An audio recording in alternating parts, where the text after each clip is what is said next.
Uncle എന്താ ഈ പറയുന്നേ? പൊങ്കാല പായസത്തിൽ വിഷം ചേർത്തുന്നോ? അതെ ദ്രൗപദി അമ്മേ, എങ്ങനെ അത് സംഭവിച്ചെന്ന് ഒരു പിടിയും കിട്ടുന്നില്ല.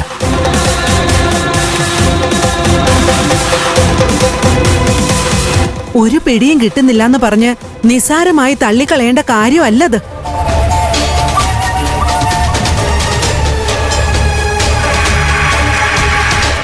പരിശുദ്ധമായ അമ്പലമുറ്റത്ത് വ്രതശുദ്ധിയോടെയാണ് ചാരു പൊങ്കാലയിട്ടത്.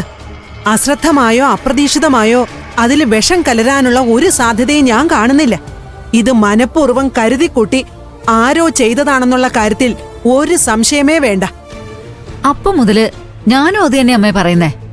ആ അമ്പലമുറ്റത്ത് ഒരു ദുരന്തം ഉണ്ടാവണമെന്ന് ആരോ ആഗ്രഹിച്ചിരുന്നു എന്നുള്ള കാര്യം ഉറപ്പാ. ആര്?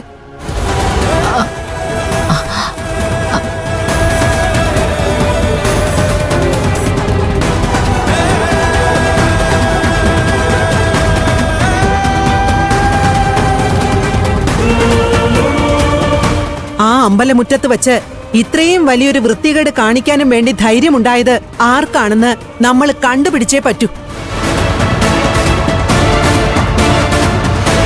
ഇനിയിപ്പോ എങ്ങനെ കണ്ടുപിടിക്കാനാ മുത്തശ്ശി? ദൈവാനുഗ്രഹം കൊണ്ട് ആർക്കും ഒന്നും സംഭവിക്കാതെ രക്ഷപ്പെട്ടു. അത് തന്നെ വലിയ കാര്യം. ആർക്കെങ്കിലും എന്തെങ്കിലും സംഭവിച്ചിരുന്നെങ്കിലേ പഴി മുഴുവൻ ഈ ആയിരപ്പുറ കുടുംബത്തിന് തലയിലാവുമായിരുന്നില്ലേ? ഭഗവതിക്ക് നേതിച്ച പൊങ്കാലയുടെ നിറം കണ്ടിട്ടേ പേടിച്ചു പോയി മുത്തശ്ശി. കറു കറാന്നിരിക്കുകയായിരുന്നു. അതിലൊരു തുള്ളി അകത്തി എന്നാൽ മരണം ഉറപ്പാന്നുള്ള കാര്യത്തിൽ ഒരു സംശയവും വേണ്ട. എന്നിട്ടും ആർക്കും ഒന്നും സംഭവിച്ചില്ലല്ലോ. അത് ഭദ്രകാളിയുടെ അത്ഭുതമെന്ന് പറഞ്ഞാ മതി. ഞാൻ പറഞ്ഞില്ലേ ഒരു പെൺകുട്ടിയുടെ കാര്യം, അവൾ എന്നോട് പറഞ്ഞു ടെൻഷൻ ആവണ്ടെന്ന്. വിഷമെല്ലാം ദേവി തന്നെ കഴിച്ചു എന്നും ആർക്കും ഒരു അപകടം ഉണ്ടാവില്ല എന്നും ആ കുട്ടി എന്നോട് പറഞ്ഞു.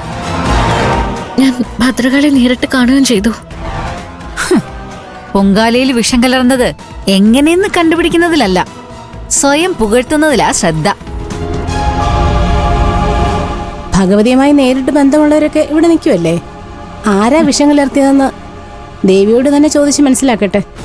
അമ്മ വന്നേ, വെറുതെ നിന്ന് തള്ളുകെട്ട് കാല് കഴിക്കണ്ട.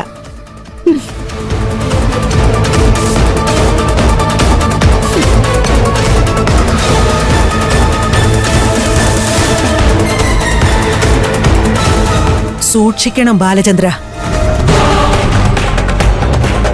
ഇത് വെറും അപശകുനങ്ങളെ മാത്രമായിട്ട് കാണണ്ട. കരുതിക്കൂട്ടി അപകടം വരുത്തി വയ്ക്കാനുള്ള ശ്രമമാണ് നടന്നത്.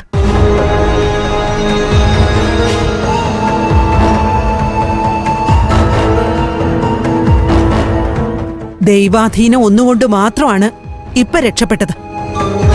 ബാലചന്ദ്രന് ശത്രുക്കളുണ്ട് എന്നുള്ളത് ഈ സംഭവത്തോടെ ഉറപ്പിക്കാം.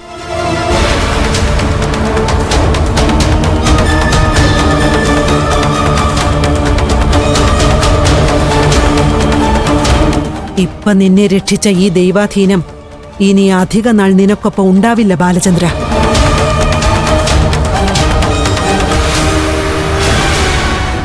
എന്തായാലും ഇതോടെ അങ്ങ് അവസാനിപ്പിച്ച് കളയരുത്. അന്വേഷിക്കണം. ഇതിന്റെ പിന്നിൽ ആരായിരുന്നാലും കണ്ടെത്തുകയും വേണം. അല്ലെങ്കിൽ അത് ഭാവിയിൽ അപകടം ചെയ്യും.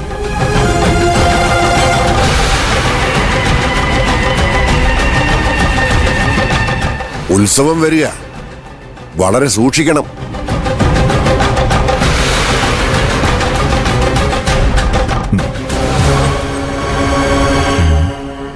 അതെ മുത്തശ്ശി, ആ കമ്മീഷണർ രാമോദരൻ സാറിനെ വിളിച്ചിട്ട് നമുക്ക് ഇവിടുത്തെ പോലീസ് സ്റ്റേഷനിൽ ഒരു പരാതി കൊടുത്താലോ?